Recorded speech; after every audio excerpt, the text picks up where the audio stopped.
कई बार मैं सोचती हूँ यार कि जो ब्लॉगर्स हैं उनका स्ट्रगल कितना ज़्यादा कमाल होता है। मतलब जो भी कर रहे हो वो दिखाओ, 10 मिनट की क्लिप, 12 मिनट की क्लिप, कुछ भी दिखाते रहो हर दिन। कॉफ़ी, चाय, बालकनी, फरी बेबीज़ या फिर अपने बच्चों के बारे में बताते रहो। जो भी ब्लॉगर्स हैं वो अक्सर ऐसा करते हैं कि ये बच्चा हंस रहा है, रो रहा है, खेल रहा है, कूद रहा है, बाकी वो शक्ल नहीं दिखाते क्योंकि उनके हिसाब से नज़र लग जाती है। खैर यार, आज मैं फिर से आपको एक काल्पनिक कहानी सुनाने वाली हूँ जिसके सभी पात्र, घटनाएं, स्थान सब कुछ काल्पनिक है।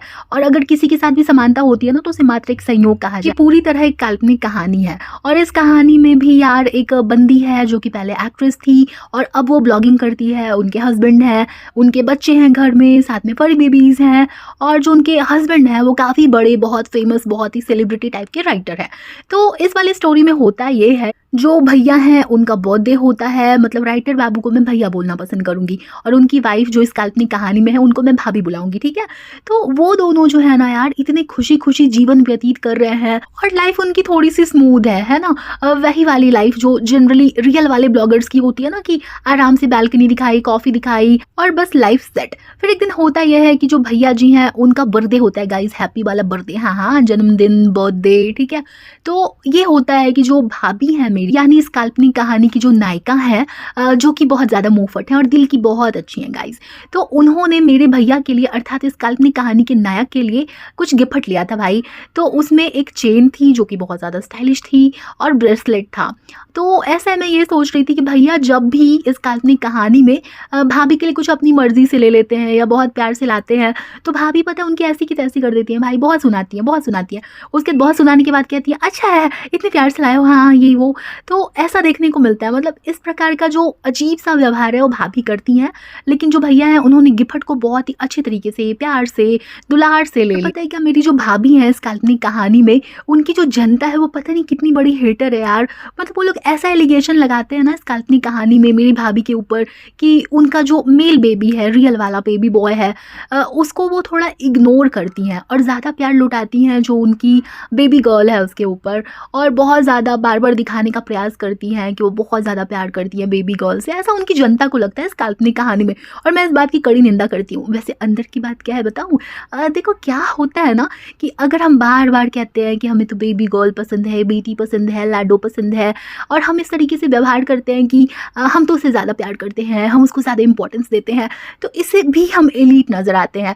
तो मेरी जो भाभी है ना इस काल्पनिक कहानी में, उनको एलीट नज़र आना बहुत पसंद है। इवन जो मेरे भैया हैं उनको भी एलीट नज़र आना बहुत ज़्यादा पसंद है। और पता है भाभी इतना ज़्यादा प्यार बरसाती है ना उनकी ऑडियंस के ऊपर। अगर उसने कुछ बोल दिया, यार मैं भी मानती हूँ कि रियल लाइफ हो या काल्पनिक दुनिया हो, कई लोग ऐसे होते हैं, सॉरी जुबान लड़खड़ा गई, जो कि सिर्फ आपको हर्ट करने के लिए विदाउट एनी रीज़न ऐसे ही कमेंट करेंगे। मतलब खुद ही अपनी लाइफ से फ्रस्ट्रेटेड होंगे और फालतू में कमेंट करेंगे, तुम्हारा ये, तुम्हारा वो, तुम्हारा। अरे भाई साहब, तो इनकी लाइफ में भी ऐसे होते हैं जो इनके दर्शक हैं, इनके चाहने वाले हैं, फैंस हैं, उसमें से कुछ। लेकिन ऐसे पता है कितने होते हैं? 0.2% या फिर उससे भी कम मान लो।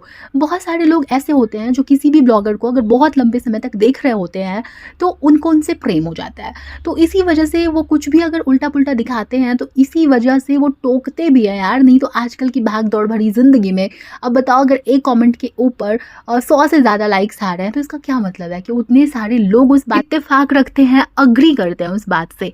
तो खैर मेरी जो भाभी हैं वो बहुत ज़्यादा अकड़ू है यार। देखा जाता है ना जनरली कि कुछ लोग जो होते हैं रियल लाइफ में भी, जो बहुत ज़्यादा अगर सक्सेसफुल हो जाते हैं ना, तो अचानक ही उनके अंदर बहुत ज़्यादा अकड़ आ जाती है। तो मैंने इस कहानी की नायिका को वैसा ही रखा है यार। मैंने सोचा थोड़ा सा रियलिस्टिक लगना चाहिए ना। तो मेरी भी जो भाभी है ना इस काल्पनिक कहानी की नायिका, तो वो क्या करती हैं कि उनको अगर कोई कुछ भी बोलता है तो बिल्कुल बौखला जाती है, बिल्कुल चिड़चिड़ी हो जाती है, आके सुनाने लग जाती है। हाँ, अगर वो जायज़ बात के लिए सुना रही होती है, जैसा कि मैंने अभी कहा कि कुछ लोग करते हैं भाई, फालतू में आके नाक घुसाएंगे, कान घुसाएंगे, खुद घुस जाएंगे और सिर्फ हर्ट करने के इंटेंशन से कमेंट करते हैं। तो अगर ऐसे लोगों को सुनाओ तो समझ भी आता है। मतलब ये सबको ही लपेटे में ले लेती है। और बाकी यार बहुत ही इंटरेस्टिंग दिन गया जो मेरे भैया हैं उनके बर्थडे का गाइज। मतलब वो रात को वापस आए, केक काटा गया और उसके बाद भाभी ने एक मिठू सा ताना मारा, अपने बच्चों को गोद में लेकर उन लोगों ने केक काटा और हो गया इस प्रकार से हैप्पी वाला बर्थडे। तो मैं जो कहती हूँ ना कि ब्लॉगर्स का ये जो बहुत ज़्यादा मेहनत वाला कंटेंट होता है ना यार, हमें उसकी कदर करनी चाहिए। अच्छा, पहले वाली जो रिकॉर्डिंग है, पहले अभी जो आपने जितना भी पोर्शन सुना वो मैंने पहले से रिकॉर्ड करके रखा हुआ था और ये पॉडकास्ट बस उतना ही था था, अभी जो मैं पार्ट ऐड करने वाली हूँ उसका क्रेडिट जाता है, मतलब इस और कहानी को ले जाऊँ मैं उसकी तरफ मेरा ध्यान आकर्षित करवाया एक मेरी बहुत प्यारी लिसनर है, नाम है उनका कोमल जी। तो Komal ji, thank you so much. तो उन्होंने मुझे बताया कि इस कहानी को ऐसे भी ट्विस्ट दिया जा सकता है कि ये जो मेरी भाभी है ना, मतलब काल्पनिक वाली, वो इतनी ज़्यादा अकड़ू है ना यार कि उनकी इंडस्ट्री की जो भी एक्ट्रेसेस हैं वो इन दिनों एक रियलिटी शो में नज़र आ रही है। और उसके बाद क्या हो रहा है कि हर कोई एक दूसरे के साथ सुखा दुखा कर रहा है, कंट्रोवर्सीज हो रही हैं, मतलब जैसा रियल लाइफ में भी होता है ना, रियलिटी शोज आते हैं, अगर थोड़ी सी कंट्रोवर्सी हो गई तो यार बवाल कट जाता है, बिल्कुल एकदम मस्त हिट हो जाता है शो, लोगों की अटेंशन चली जाती है। जैसे अगर हम रियल लाइफ की बात करें तो अभी हिना खान, रुबीना, इन लोगों के अपने अपने हस्बैंड्स के साथ जो पंचायत करते हुए पॉडकास्ट काफ़ी ज़्यादा चर्चा में रहा, मतलब उसके जितने भी एपिसोड्स आए हैं अभी तक चर्चा में रहे, उसके पीछे कारण वही था कि उन लोगों ने कुछ ऐसा स्टेटमेंट दिया कि भाई बवाल कट गया।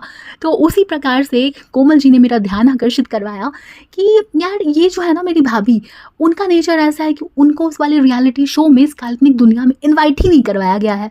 मतलब यार ऐसा कैसे हो सकता है? सोचो, आप लोग सोच रहे होंगे कि मैंने कैसी कहानी लिख दी है, इसकी कैसी एक्ट्रेस है कि इतनी परफेक्ट है, इतनी महान नायिका रह चुकी है, डांसर रह चुकी है, इतनी महान वो इंसान है, नंबर 1 ब्लॉगर की कैटेगरी की है, लेकिन फिर भी उसको नहीं बुलाया गया है। तो क्या हम ये समझें, मतलब अगर मैं इस हिसाब से कहानी को एक ट्विस्ट देती हूँ तो हम ये समझें कि ये इतनी ज़्यादा अकड़ू है कि इनकी किसी के साथ नहीं बनती है?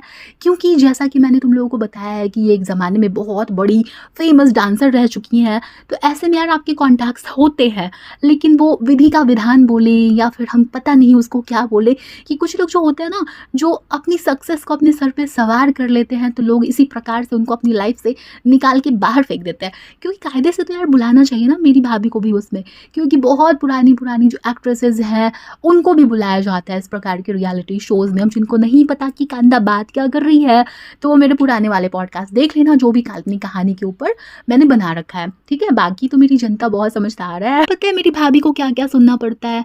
लोग ऐसी ऐसी बातें भी करते हैं कि उनकी इन लॉज के साथ नहीं बनती, क्योंकि अभी जब उनके घर में खुशियाँ आई हैं तो पहली बार बप्पा आने वाले हैं, खुशियाँ आने के बाद फिर भी ऐसा सुनने को मिल रहा है कि उनके इन लॉज नहीं आ रहे हैं। मतलब ऐसा ऐसा ताना मारते हैं यार इस काल्पनिक कहानी में। पता है मेरी भाभी की जो रियल वाली भाभी हैं, भैया हैं, वो भी बना के रखते हैं इनसे दूरी, पता नहीं क्या है उनकी मजबूरी। क्योंकि यार किसी की लाइफ में इतने समय के बाद अगर खुशी आती है तो आपके सच में जो शुभचिंतक होते हैं असली वाले, वो तो खुशी खुशी यार आपके पास आते हैं, टाइम स्पेंड करते हैं, आपको बधाइयाँ देते हैं। अब अगर आप लोग सोच रहे होगे कि यार हर चीज़ थोड़ी ना ब्लॉग में दिखाते हैं, तो मैं ऐसा सोच रही थी कि चलो ब्लॉग में हर चीज़ नहीं दिखाते, लेकिन कम से कम अच्छी अच्छी चीज़ें तो दिखाते हैं। तो ये सारी बातें तो अच्छी हुई, तो कायदे से मेरी भाभी को दिखाना नहीं चाहिए ब्लॉग में। और पता है जनता ये भी कह रही थी कि आपको बच्चों को दिखाने में तो नज़र लग जाती है, क्योंकि जैसा कि मैंने बताया कि इस स्टोरी में जो मेरी भाभी है बच्चों के बारे में हर चीज़ बताती है कि ये मुस्कुरा रही है, मुस्कुरा रहा है, ये कर रहा है, वो कर रहा है। लेकिन ये सब होते हुए भी वो पता नहीं क्यों यार मतलब शक्ल छिपाती हैं, और इसी चीज़ से बहुत सारे लोगों को आपत्ति है। यार देखो, कायदे से फेस दिखाना नहीं दिखाना एक इंसान का अपना डिसीजन हो, लेकिन नज़र क्या सिर्फ दिखाने से लगती है? पूछता है भारत, क्या नज़र हर बात बताने से नहीं लगती? हानि तो। अच्छा पता है कुछ ब्लॉगर्स की ऐसी भी आदत होती है कि अगर उनके 2 बच्चे हैं, 3 बच्चे हैं, तो बच्चों का ही कंपैरिजन स्टार्ट कर देते हैं, यार ये तो ऐसा कर रहा है, ये तो वैसा कर रहा है। अब देखो, जैसा कि कुछ ब्लॉगर्स ये दावा करते हैं कि उनका बचपन बहुत ज़्यादा ट्रॉमा में बीता था, बहुत उनके साथ भेदभाव किया जाता था, उनकी जो डांस वाली ट्रॉफी थी उसे तो यार जो उनके भाई हैं वो फुटबॉल खेला करते थे, ऐसा भी कुछ ब्लॉगर्स ने क्लेम किया था, ठीक है। तो अगर इस तरीके की हरकत वो आगे अपने बच्चों के साथ भी करेंगे, मतलब भले ही उनका इंटेंशन बहुत ही ज़्यादा पवित्र हो, तो फिर यार नेगेटिव इम्पैक्ट तो पड़ेगा ना। कि आप बता रहे हो एक तरफ से कि आपका एक बच्चा तो हर काम बहुत जल्दी कर रहा है, दूसरा वाला नहीं कर रहा है, फिर दूसरा वाला जब करने लग रहा है तो फिर आप उसको अटेंशन दे रहे हो, तो सारी चीज़ें तो आप ब्लॉगिंग करके रख रहे हो ना ऑलरेडी। मतलब सोचो जो बच्चे बड़े होंगे इन ब्लॉगर्स के, वो जब बड़े होने के बाद अपने जो पेरेंट्स हैं उनकी करतूतें देखेंगे, महान कार्यों को देखेंगे, तो उनके ऊपर कितना प्यारू प्रभाव पड़ेगा ना। वैसे प्रभाव पड़ने से मुझे याद आया कि बहुत ज़्यादा प्यारू प्रभाव मेरे चैनल के ऊपर भी पड़ गया है गाइस, तो थोड़ी सी दया कर लो मेरे ऊपर यार। देखो लाइक ज़रूर कर दिया करो, एक आध कमेंट भी फेंक के मारा करो ना। मुझे सिर्फ हाय लिख दोगे तो क्या चला जाएगा बताओ? मेहनत लगती है यार, मतलब क्या चाहते हो? वो तो मैं ढीठ हूँ, मतलब मेरी जगह पे और कोई होता ना तो ऐसे किसी के व्यूज़ अगर गिर जाते ना किसी और की कृपा की वजह से, तो वो मैदान छोड़ के भाग लेता। वो तो मैं हूँ ढीठ प्राणी जो लगी हुई हूँ, तो आपका साथ तो चाहिए ना, तो प्लीज़ यार कर दिया करो। चलो यार, तो आज की बकैती बस यहीं तक थी। अब जाती हूँ मैं और आप लोगों से मिल चैनल पे या फिर अपने दूसरे वाले चैनल पे फिर से वापस आती हूँ मैं। अगर मेरे दूसरे चैनल का नाम नहीं पता तो इसके साथ मैं टैग कर दूँगी, या फिर आप मेरे कम्युनिटी पे जाके देख लेना, वहाँ पे मैंने पोस्ट शेयर कर रखी है।